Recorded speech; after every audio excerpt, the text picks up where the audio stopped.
ये 29 तारीख को जो सकौती में महाराजा सूरजमल की प्रतिमा लगाते वक्त मंच के माध्यम से आयोजकों ने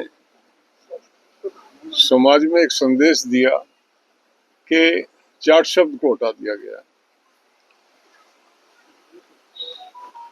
इतना कह के उस बात को छोड़ दिया। बिरादरी में ये संदेश गया कि मूर्ति पे, महाराजा की मूर्ति पे कहीं जाट शब्द था जिसको हटा दिया गया। पूरी बिरादरी जिसने सुना वो आक्रोशित हुआ और रिएक्शन भी आए लोगों के, तुरंत रिएक्शन आए। आजकल सोशल मीडिया है, क्योंकि उनको पता ही नहीं था वास्तविकता का कि कहां से जाट शब्द को हटाया गया। तो ये एक शरारत थी, क्लियर करना चाहिए था। महाराजा सूरजमल की मूर्ति पे कहीं जाट शब्द महाराजा के लिए लिखा ही नहीं गया था और लिखना भी नहीं चाहिए था। महाराजा सूरजमल के उसपे वो ठीक था सारा। वो एक उनकी संस्था के नाम में जाट शब्द था, जिसपे कुछ वहां विवाद हुआ तो उनको स्पष्ट करना चाहिए था। उन्होंने संदेश ये देने का प्रयास किया कि महाराजा सूरजमल, इस तरह की ओछी हरकत करने से अगर बिरादरी में कहीं नौजवान ज्यादा आक्रोशित हो जाते तो कोई दुखद घटना भी हो सकती थी। ये एक बहुत बड़ी शरारत थी बिरादरी के साथ। मैं तो भगवान का शुक्र अदा करता हूँ कि लोगों ने संयम से काम लिया और आहिस्ता आहिस्ता ये बादल छट गए और पता चल गया कि मूर्ति पे जो लिखा था महाराजा के सम्मान में कोई छेड़खानी नहीं की गई। एक संस्था के नाम से शब्द हटाया गया। आपका हो सकता है संस्था का। पहली बात तो जहां मूर्ति लगाई गई वैदिक इंटर कॉलेज है शायद, हितकारी किसान इंटर कॉलेज है। वो कभी जाट कॉलेज था और चौचरण सिंह ने एक नीति बनाई थी कि जो जाति के नाम से जो संस्थान है, जाति का शब्द अगर रखोगे तो सरकार से अनुदान नहीं मिलेगा। उस समय उसका नाम बदल के हितकारी किसान कॉलेज किया गया था। तो कम से कम चौचरण सिंह के निर्णय का सम्मान रखना चाहिए था। जब उन्होंने उस टाइम पे पूरी बिरादरी ने कोई एतराज नहीं किया और चौधरी साहब के शब्दों पे फूल चढ़ाते हुए पूरे प्रदेश में जितनी हमारी संस्था थी, वैदिक inter college, Chhotu Ram inter college, Chhotu Ram school, ये सब ने अपना नाम बदल दिया। पूरी बिरादरी, ये लोग चौधरी चरण सिंह से ऊपर हो गए। उस संस्थान में ये मूर्ति लगा रहे हैं जिस संस्थान का जाट शब्द उन्होंने हटवाया था। इनकी जरूरत कैसी हुई उस जगह पे जहाँ चौधरी साहब के निर्णय से नाम बदला गया था, उस जगह फिर जाके जाट शब्द को ठोक के खड़े हो गए। इनके मन में न बिरादरी के प्रति सम्मान है, न चौधरी साहब के प्रति सम्मान है। ये अपनी राजनीति करते हैं। वो जो एक क्या नाम है उसका, राम अवतार पलसानिया, ये प्रधानमंत्री से मिला था तब। ये दो थे, अब एक हो गया, पता नहीं क्या कारण है। ये प्रधानमंत्री से मिले थे आचार्य देवव्रत को लेके, और आके इन्होंने प्रेस में कहा था, शायद आप लोग प्रेस से जुड़े हैं, संज्ञान में हो, कि हम देश और दुनिया के जाटों को बीजेपी से जोड़ेंगे। उनका एजेंडा बड़ा स्पष्ट है। प्रेस के माध्यम से उन्होंने कह दिया, लेकिन हमारी क्या मेमोरी शॉर्ट है, हम याद नहीं रखते हैं कि किसका उद्देश्य क्या है। उस आदमी ने छुपाया नहीं था, उसने अखबार में दिया था कि हम देश और दुनिया के जाटों को बीजेपी से जोड़ेंगे। वो तो अपने उस एजेंडे पे काम कर रहा, उसका कोई लेना देना है नहीं, वो अपनी तरह की राजनीति कर रहा। और जहाँ के उसने ये कोई नौजवान है मेरठ का, उसको पकड़ लिया जब वो खुद पूरे देश में घूम लिया और कहीं गुंजाइश बची नहीं कि आगे चल पाएगा, इस नौजवान पे वो कंधा रख दिया। अभी वो वीडियो में कह रहा कि मैंने मंच पे खड़ा हो गए और मैंने कहा मैं इस्तीफा दे के इसको अध्यक्ष बना रहा हूँ, तो फिर संस्था का हुई, संगठन का हुआ। सही बात है। मैं इस्तीफा, अभी उसने जो क्लेरिफाई किया उसमें मेंशन किया उसने, और मैंने इसको बना दिया। किसी संगठन ने नहीं बनाया, उसने बना दिया। तो अपना चरित्र वो खुद बता रहा है, वो क्या है क्या नहीं है। और उस दिन उन्होंने जितने वक्ता थे, आप उनकी बॉडी लैंग्वेज देखो, नेता जो होता है उसके चेहरे से सौम्यता झलकती है, एक ऑरा होता है उसके चारों तरफ, वो समाज को संदेश देता। महाराजा सूरजमल की प्रतिमा का अनावरण था, बताना चाहिए था कौन थे महाराजा सूरजमल, क्या उनका चरित्र था, किस तरह से उन्होंने विपरीत परिस्थितियों में एक बड़े राज्य की स्थापना की और 80 युद्ध लड़के 80 के 80 युद्धों में विजय प्राप्त की। और देखो उनकी मजबूती और उनका सौहार्द। पहली मस्जिद भरतपुर में महाराजा सूरजमल ने बनवाई। ये उनको हिंदू हृदय सम्राट कहते हैं। ये शरारत है ये सारी। पहली मस्जिद उन्होंने बनवाई। मेवात के लोग भी उतने ही उनके साथ थे उस मुहिम में। सारी जातियां, कोई जाति ऐसी नहीं थी। गुजर था, ब्राह्मण गुजर बाहुल है, वो वहां पे जाट और गुजर बराबर है भरतपुर। एक दूसरे के सहयोग के बिना तो वो राज्य बन ही नहीं सकता था। उनको कहीं जाति में बांधना या उनको धर्म से बांधना अपमान करना उनका। जब ये आए मराठे मथुरा में, तो भाऊ कहने लगा ये मस्जिद कैसे खड़ी है यहाँ, कहना तोड़ दूंगा, लेकिन मैं सदा तो राजा नहीं रहूंगा। आज मैं मस्जिद तोड़ूंगा तो कल कोई मंदिर तोड़ेगा, ये अच्छा नहीं है। ये उनके चरित्र को दर्शाता है कि किस तरह का सोच था महाराजा सूरजमल का। मराठे उनकी अवहेलना करके लड़ाई में चले गए, बिना लड़े हार हुई, वो अलग कहानी है।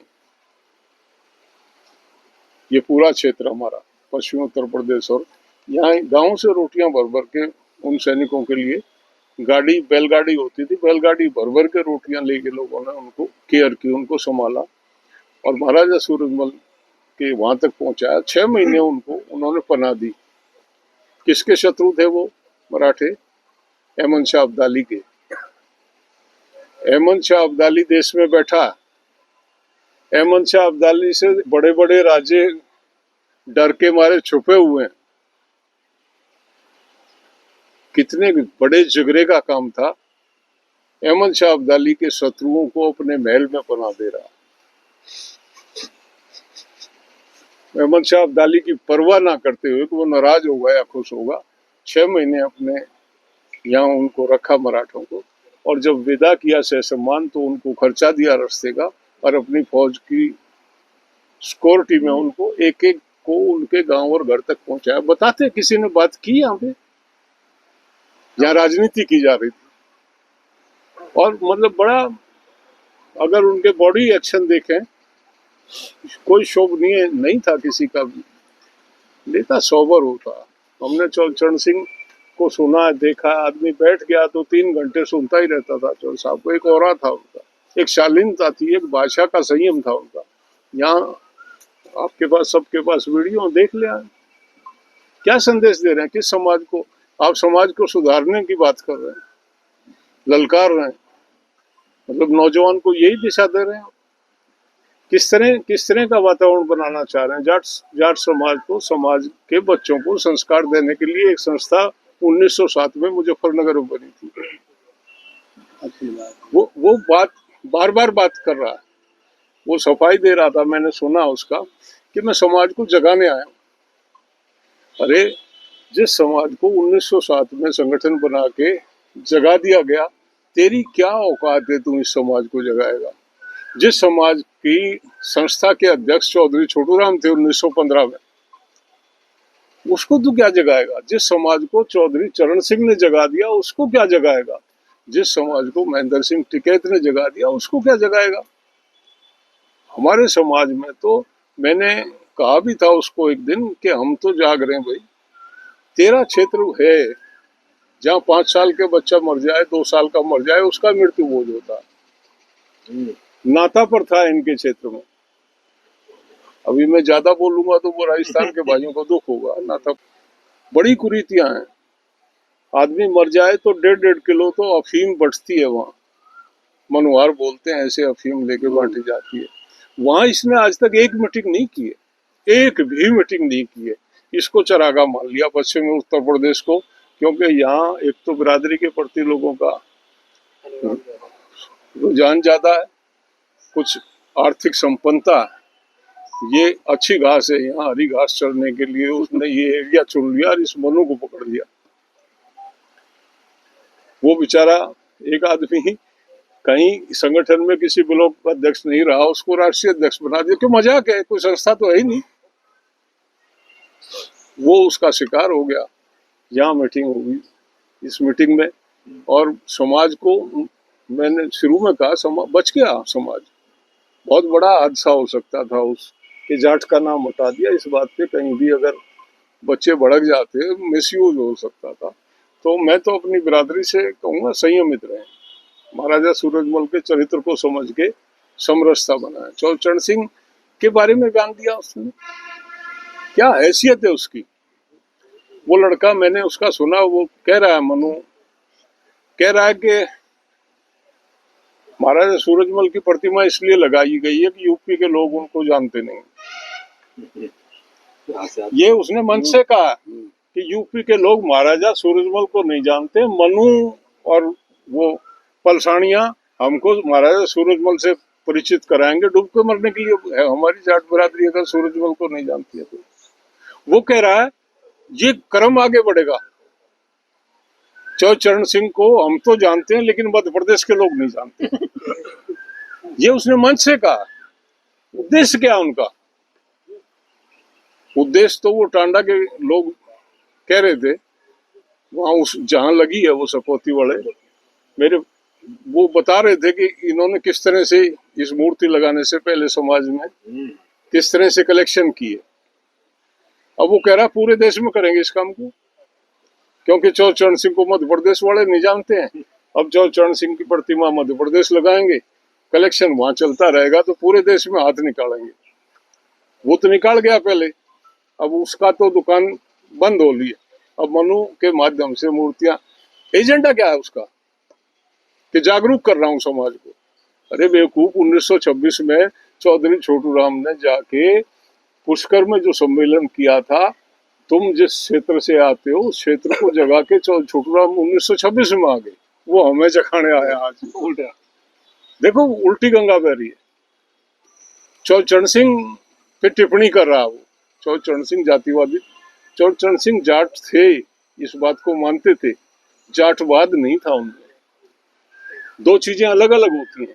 जाति पे गर्व होना बहुत बड़ी बात है। चौचरण कहते थे मैं इसलिए सब कुछ शायद कर पाया क्योंकि मैंने एक ऐसी जाति में जन्म लिया जिसके ये अपने जेनेटिक गुण है, बेईमानी नहीं करना, मेहनत करना, सेवा करना, न्याय करना, ये मुझे मेरी जाति से मिला। लेकिन जातिवाद नहीं था उनके आसपास भी। आज आप बिहार में जाओ, बिहार में लोग कहते हैं जो चरण सिंह यादव थे, कुर्मियों में जाओ तो कुर्मी कहते हैं वो कुर्मी थे, भूमिहारों में जाओ तो लोग कहते हैं भूमिहार थे। एक ऐसा करेक्टर दूसरा नहीं हुआ देश में। पंडित को पंडित नेहरू सब कहते थे, चरण सिंह को यादव भी, कुर्मी भी, भूमिहार भी, जाट भी, सब उससे मानते थे। इतने बड़े व्यक्तित्व को पे वो कह रहा कि जिनको आप आदर्श मानते हैं, उन्होंने अंतरजातीय विवाह बिल्कुल ठोक के किए और हम उसके हिमायती हैं। हम अंतरजातीय विवाह की जो है वकालत करते हैं। भाई आपका मन नहीं मानता आप मत करो, आपका मन मान रहा आप कर लो। जाटों में 30% बच्चों की शादी नहीं हो पा रही है। अगर पलसानिया की बात मान लें तो पश्चिमी उत्तर प्रदेश में 30% रंडवे रहेंगे। पलाओ उत्तराखंड का, बिहार से भी आए। अगर उसकी हम मान लें और बाहर शादी ना करें तो 30% रंडवे बन जो गाँव में, तो माहौल खराब हो जाएगा। यही हाल हरियाणा का। एजेंसी खुली हुई है, मणिपुर से ला रहे हैं, तू करा दे भाई राजस्थान से। कहना बहुत आसान होता है, देखो ना प्रैक्टिकल में क्या स्थिति हमारी है। हमारी तो पहली बात तो हम चरण सिंह के आदर्शों पर चलते हैं, जो उन्होंने बताया वही करेंगे। कौन हमारा ठेकेदार होता है हमको गाइड करने वाला? चौधरी साहब ने कहा है कि समाज में समरसता होनी चाहिए, जो अंतरजातीय समरसता बनाने के लिए अगर शादियां होती हैं कोई बुरी बात नहीं। आपसी परिवार की सहमति से कुछ होता है तो हम कोई मार्शल लॉ नहीं है कि हमने कोई ऑर्डिनेंस जारी कर दिया है, लेकिन जिसका जैसा बैठे। हमारे यहाँ पहले 4 गोत्र बचाते थे, दिक्कत आने लगी शादियां करने में, 4 गोत्रों में लड़कियां नहीं मिल रही थी, 3 बचाने लगे। 3 में भी दिक्कत आने लगी तो उत्तर प्रदेश में 2 बचाने लगे, और महाराष्ट्र में 2 में भी दिक्कत आ रही है, हमारी संख्या बहुत कम है, वो 1 ही बचाते हैं। परिस्थिति के अनुसार सही बात है। ये व्यवस्थाएं की जाती हैं। वहाँ से मुजफ्फरनगर थोड़ी आएंगे शादी करने। हाँ, व्यवस्थाएं की जाती हैं। ये हमको मतलब डिक्टेट कर रहा, ये चरण सिंह पे टिप्पणी कर रहा, ये कह रहा जयंत ने मुझे नहीं बुलाया तो मैं उनको क्यों बुलाऊं। अरे कहाँ राजा भोज, कहाँ गंगू तेली, तू अपनी औकात में रह। कहाँ जयंत है,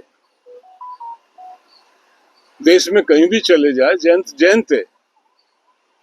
अब मैं नहीं कहना चाहता छोटी बात, तू औकात में रहे, तेरा कुछ लेना देना नहीं, तेरा मोटो कुछ और है, तेरा उद्देश्य कुछ और है, कर रहा है ठीक है, आ जाते हैं कहीं ना कहीं, कोई ना कोई शिकार बन जाता है, जैसे ये मनु बन गया। मैं तो इसको भी कहूंगा कि बेटा बच, कुछ नहीं है, सवारी ढूंढते हैं, ये तेरी सवारी है, थोड़े दिन के बाद कोई और सवारी होगी, तो बच के रहे, ठीक रहे, इस तरह से ना पड़ चक्कर में। सर क्या मान रहे हैं ये जो कार्यक्रम हुआ, इसका बेसिक मोटो जो है वो पर्टिकुलर किसी पार्टी के लिए फेवर करना है?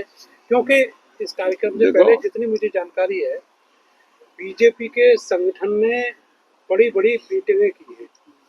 1-2 मीटिंग में मैं गया भी इसी कार्यक्रम के लिए। देखिए आरएलडी वालों ने तो शायद की हो, मुझे नहीं मालूम। नहीं, पॉलिटिकल पार्टियां कर लेती हैं, लेकिन मुझे नहीं लगता, क्योंकि करते तो भगवंत मान और बेनीवाल क्या करने आते हैं।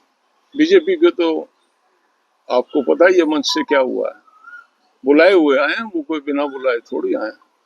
लेकिन मतलब उनका नौसिखियापन है, जिनको अनुभवहीन लोगों ने इसको इस तरह से कर दिया। अगर सर केवल बालियान साहब और उनकी टीम रहती तो ये हो जाता ना, हो सकता है ये बीजेपी का कार्यक्रम है। नहीं, बालियान साहब की बात करें, बालियान साहब भी मंच पे थे। अगर बालियान साहब राजनीति करते तो भगवंत मान क्या करने आते।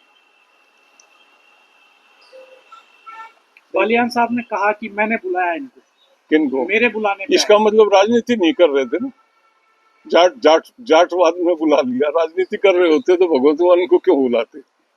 और बेनीवाल, सबको पता है कि बेनीवाल और भगवंत मान का क्या, किस तरह का उनका टेम्परामेंट है और वो किस तरह की बात है। सर उन्होंने ये भी कहा कि जाट है वो अपनी जो उसके साथ हुआ वो भूलता नहीं है, बदला लेने के लिए नहीं, वो शाम को प्रशासन ने जो एटीट्यूड था उस पर शायद वो कुछ ऐसी बात कर रहा था, तो उनको बुरा लगा होगा क्योंकि वो इन्वॉल्व थे।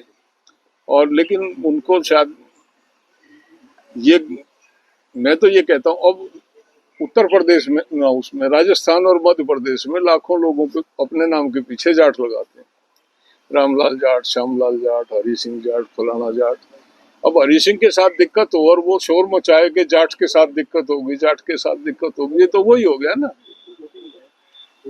इसका जाति से क्या संबंध है। एक नाम है, उस नाम के साथ दिक्कत हुई, जिसका नाम है वो पढ़ा, देखे उसको।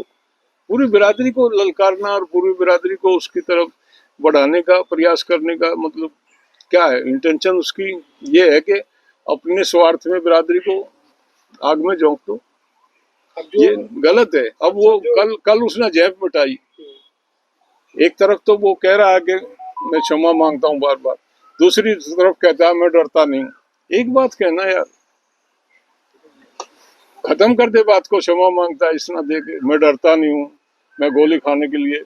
तू माफी मांग रहा है, तू धमका रहा है, तो 2 बातों को स्पष्ट कर, अपनी बातों को। फिर उस बात को घुमा रहा कि राजा राम को कह रहा था मैं, तो राजा राम राजस्थान के जाट महासभा के अध्यक्ष हैं। जाट महासभा ने जो आंदोलन चलाया उसके जो स्तंभ थे, 5-7 जो राजस्थान में स्तंभ थे, उनमें मुख्य राजा राम भी उनमें मुख्य एक थे। और पिछले 25 साल से राजा राम प्रयास कर रहे हैं। यूपी में तो राजा राम के ठेके नहीं है, यूपी के जाट क्यों पीते हैं शराब। राजा राम चाय नहीं पीता, राजा राम शराब नहीं पीता, राजा राम बीड़ी सिगरेट नहीं पीता निजी तौर पे। उसके आचरण में कोई ऐसा नहीं है कि वो शराबी हो नशेड़ी हो, उसका व्यवसाय है। मैंने कहा था एक दफे एक मीटिंग में ये सवाल आया था, मैंने कहा भी राजा राम को हम रिक्वेस्ट करेंगे शराब बेचनी छोड़ दे, लेकिन पहले जाट समाज ये कहे हम पीढ़ी छोड़ देंगे। और पीढ़ी है तो भाई और किसी की पीढ़ी है, राजा राम की पीढ़ी जो मरना ही है तुमको, तो पैसा घर में रह जाएगा। तो इस बात को बकवास करके इस बात को उठा रहा, सरकारें मान रही है राजा राम से मुकाबला कर रहा। राजा राम ने वो काम कर दिया, लाखों बच्चे को रोजगार मिला राजस्थान में ओबीसी के बाद। हजारों IAS IPS हैं जो आए हैं पिछले 25 साल में, ये राजा राम का है। लेकिन ये तो ब्रिटिशों किरते गन लोग हैं, मतलब अपनी औकात नहीं देखते, अपनी हैसियत नहीं देखते। एक उस व्यक्ति पे जिसने अपना व्यापार को छोड़ के व्यापार को इग्नोर, आदमी को समय देता है तो निश्चित तौर पे कोई ना कोई आर्थिक लाभ नुकसान झेलना पड़ता है उसको। आज आप जयपुर जाओ, हमारे समाज के सैकड़ों लोग उनके वहाँ दफ्तर में आते हैं, उनका रुकना खाना, उनकी जितना प्रयास होता है कौन करता है। एक अध्यक्ष होने के नाते विजिबल है वो 25 साल से। उस आदमी पे इस तरह से ये अशोभनीय है और ऐसे लोगों को अंकुश लगाना चाहिए, बिरादरी को रिजेक्ट करना चाहिए, इन पे ध्यान देना चाहिए। ये लोग इस काबिल नहीं है, इन लोगों को बढ़ाया जाए। पता नहीं क्यों राजस्थान में उसे कोई नहीं पूछता। पीछे से आया था उसका अखबार में एक तस्वीर, तो उसकी हैसियत किसी ने बताई थी वहां पे। इसको पश्चिमी उत्तर प्रदेश में चैलेंज कर रहा हूँ मैं, देखता हूँ मुझे कौन कुछ कहेगा। वो पश्चिमी उत्तर प्रदेश को समझ क्या रहा है, पहले पढ़े। हमने कहा पीछे जब हम आंदोलन कर रहे थे कि किसी से भिड़ने से पहले उसका बैकग्राउंड देख लो कि इन लोगों का क्या अतीत रहा है और किस तरह का इनका टेम्परामेंट है। ललकारने से बहादुर नहीं होता। जो साहब एक पॉडकास्ट में राम अवतार पलसानिया ये कह रहे थे कि हम लोग गृह मंत्री से मिले, प्रधानमंत्री से मिले और हमने प्रयास किया तो चौधरी चरण सिंह को भारत रत्न मिला। अगर राम अवतार पलसानिया के कहने से भारत रत्न मिला है तो हम उसको लौटाने के लिए तैयार हैं। भारत सरकार ये कह दे कि हमने उसके कहने से दिया, अरे वो डिजर्व करते थे, उनको तो लेट मिला, गलती का एहसास हुआ, सरकार को दे दिया गया। और चौधरी चरण सिंह के लिए भारत रत्न कोई मायने ही नहीं रखता, क्योंकि भारत रत्न तो इस तरह के लोगों को मिल चुका है जो चौधरी चरण सिंह की श्रेणी में कहीं टिकते ही नहीं है। मैं 30 साल लोकदल में रहा हूँ, 30 साल लगातार। हमने कभी नहीं कहा, हमने कहा मर्सी ये भिक्षा थोड़ी है, एक इतने बड़े महान विभूति के लिए अगर मांग के ही लेना पड़ा तो क्या ले लिया, क्या ले लिया। अगर मांग के भारत रत्न मिलता है तो वो भारत रत्न हमको नहीं चाहिए, मांगने से मिलता है तो वो उसके अधिकारी थे इसलिए मिला। अपनी हैसियत में रहना चाहिए उसको। वो आदमी अपना भूल गया, अपने आप को पगला गया, क्योंकि कहीं ना कहीं मैंने बताया वो उसने स्वयं कहा है कि मैं जाटों को बीजेपी से जोड़ूंगा। तो हो सकता है उसका हिडन एजेंडा कुछ और है, कहीं से डायरेक्शन मिलती है। और वो विज्ञान भवन किसी को नहीं मिलता है एक जातीय संगठन के लिए, उसको विज्ञान भवन दिया गया, वहीं एक खेल किया गया था। हम ऑल इंडिया जाट महासभा के लोग हैं, हम वो ऑल इंडिया जाट महासभा जो लगातार 118 साल से सक्रिय है, उसमें बदलता रहा संगठन, समय समय पे लोग चेंज होते रहे। हम तो कभी कोई दावा करते नहीं। हमने अपने समाज में अपने बच्चों को उनको ये बताना है कि हमको क्या करना है, हमारे पूर्वज हमको क्या कह के गए हैं, उनका आचरण कैसा था, किस तरह से हम आगे बढ़े। जो हमारा उद्देश्य है कि सामाजिक कुरीति, शैक्षिक उत्थान, आर्थिक उत्थान के लिए हम कार्य करें, उस एजेंडे से बाहर कदम ही नहीं रखते हैं। ये जो नौसिखियापन करके नए नए संगठन बन रहे हैं कुकरमुत्तु की तरह से, जिनके अपने वेस्टेड इंटरेस्ट हैं, अपने निजी स्वार्थ के लिए समाज को इस्तेमाल करते हैं। और अब सकौती वाले मामले में तो ये हो गया कि समाज को किसी दिन आग में झोंक सकते हैं। तो समाज सावधान रहे, इन लोगों से बचे। यही मैं आप लोगों को निवेदन किया था कि समाज में पता चल जाए समाज को कि विषय जो है मूर्ति से जुड़ा हुआ नहीं था, उनके नाम से जुड़ा हुआ था। कोई बात थी, उनके संगठन से जुड़ी हुई कोई बात थी। आप आपको क्या अधिकार है आप एक नाम लिख के लगाएं मूर्ति पे, भेंट करता है, प्रस्तुत करता है, क्या लिखा पता नहीं, कुछ ऐसा लिखा है उसमें। जब आपने चंदा लिया पूरे क्षेत्र से, तो आपको या तो लिखना था समस्त क्षेत्रवासियों के सहयोग से, या आपको जिनसे भी आपने चंदा लिया था एक उसका पत्थर लगवा देते, एक एक आदमी का, 1 रुपए वाले का भी और 1 लाख रुपए वाले का भी पत्थर लगवा देते। आपको निजी नाम लिखने की जरूरत क्या थी? किस किस हैसियत से लिखा? तो उनकी मानसिकता को दर्शाता है। कहीं ना कहीं वो जो है कुछ और उनका सोच है। और मैं अपने समाज से विनम्र निवेदन करूंगा, संयम बरतें। सोशल मीडिया में सब कुछ ठीक नहीं होता। सोशल मीडिया में अच्छे लोग भी लिखने वाले हैं, लेकिन सोशल मीडिया के माध्यम से समाज को अपने हित में उपयोग करने वाले भी लोग हैं। सावधान रहें, बहुत जल्दी बिना सोचे समझे रिएक्शन ना दें।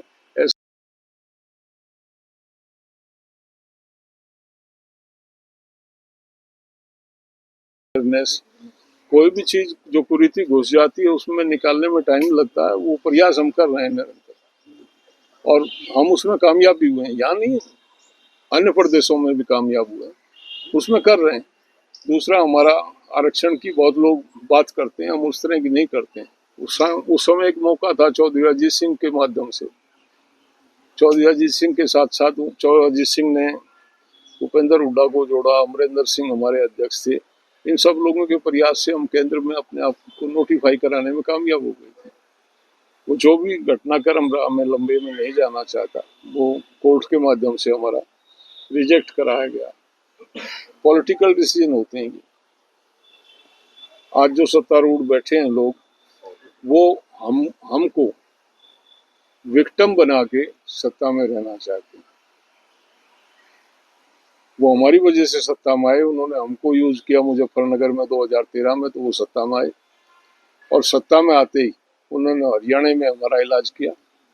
मोदी जी ने कहा कि चौधरियों की चौधर, मोदी जी ने कहा, अमित शाह ने कहा, उसने सुधांशु मित्तल ने कहा कि खुल्लम खुल्ला कहा उन्होंने।